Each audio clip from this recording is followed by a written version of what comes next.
et qui est né de différentes collaborations. Les Bourrelec ont développé le textile avec une société danoise qui a permis de créer quelque chose d'assez remarquable, un textile ultra complexe à l'époque. Là, on remonte il y a maintenant 6 ans. Il fallait trouver un textile qui permet de stretch sans trop le faire, pour pas faire de plis. Enfin, c'est vraiment très complexe, des mousses, des mousses qui à l'époque étaient révolutionnaires. Et on a un des produits, c'est un best-seller aujourd'hui, c'est reconnu de tout le monde et c'est signé Bourrelec, donc ça restera. Oui, qui va devenir un classique en fait. On a l'impression qu'il n'appartient pas espère. à l'époque lui non plus. Non. C'est le futur Togo, je crois. Oui. Voilà.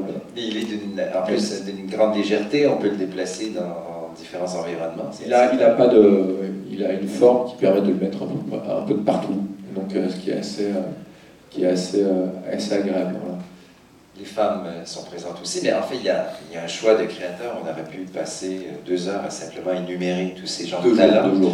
Oui, 2 jours. Il y en a plus de 100. Il va falloir vous réinviter l'année prochaine.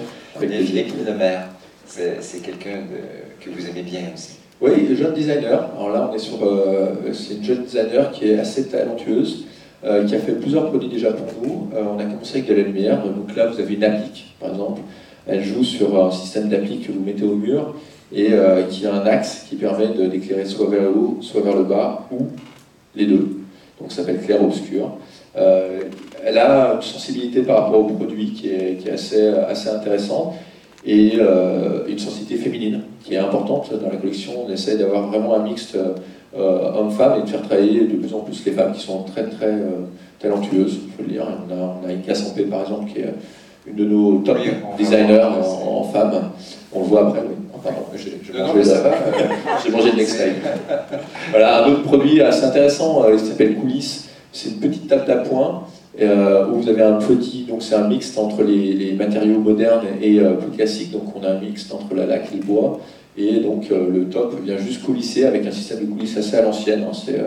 Il n'y a pas de système de coulisses, c'est vraiment dans le bois et qui permet de ranger un petit peu toutes ces affaires.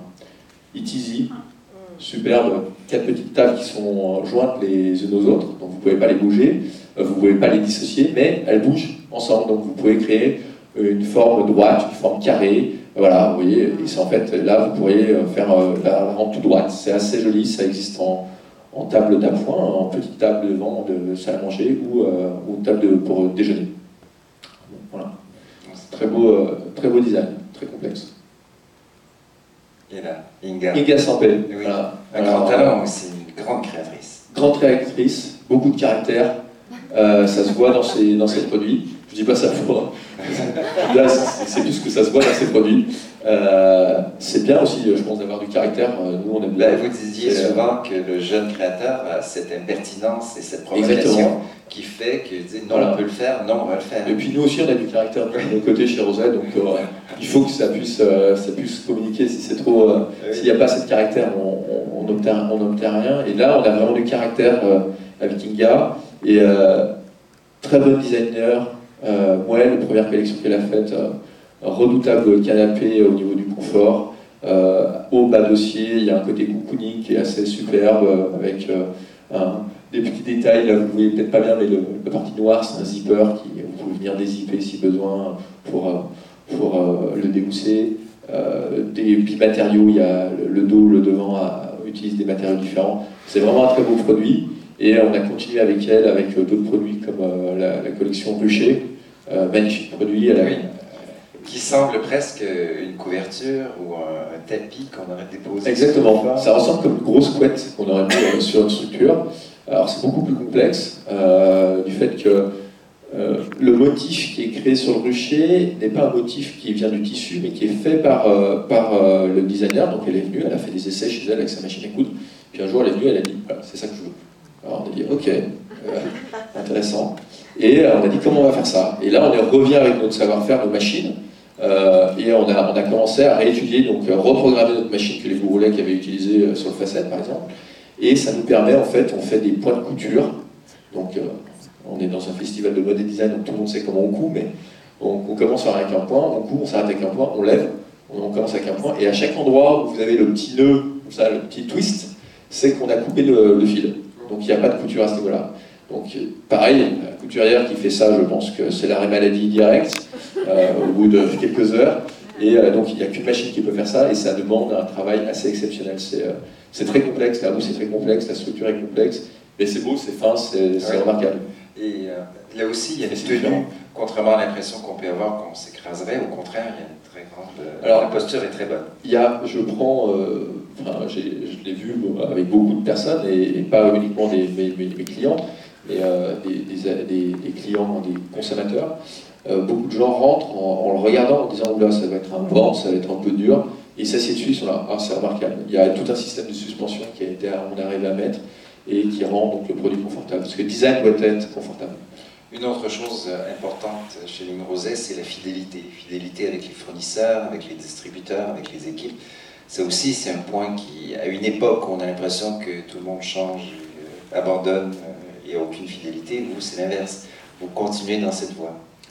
On croit en l'humain.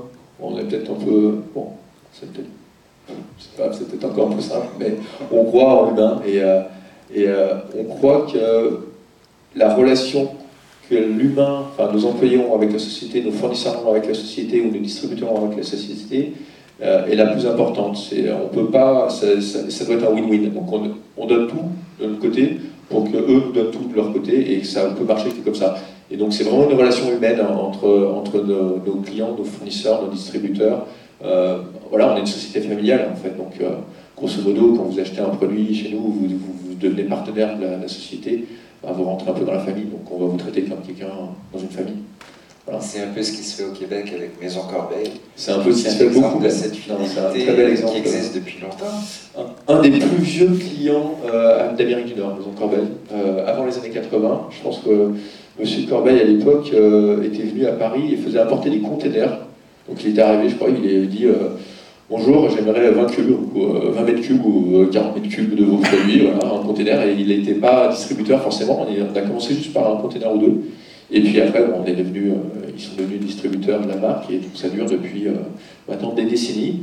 J'ai la chance de travailler aujourd'hui avec la génération d'après, et donc c'est beau parce que je trouve cette famille en famille, on se passe le relais et on espère que ça continuera avec nos enfants. On verra bien comment ça se passe. Il y a un très bel espace qui s'est ouvert récemment dans Griffintown, d'ailleurs, qui est magnifique. J'incite les gens à y aller.